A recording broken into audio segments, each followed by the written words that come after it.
আজ সোমবার ঢাকা ও আশেপাশের আকাশ আংশিক মেঘলা থাকলেও আবহাওয়া শুষ্ক থাকবে। আবহাওয়া অফিস জানিয়েছে বৃষ্টির সম্ভাবনা নেই, তাই দিনের তাপমাত্রা সামান্য বাড়তে পারে।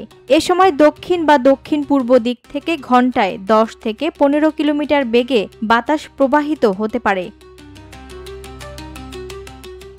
এদিকে সকাল 6টায় ঢাকায় তাপমাত্রা রেকর্ড করা হয়েছে 27.8 ডিগ্রি সেলসিয়াস। এ সময় বাতাসের আর্দ্রতার পরিমাণ ছিল 90%। রোববারের সর্বোচ্চ তাপমাত্রা ছিল 33.6 ডিগ্রি সেলসিয়াস।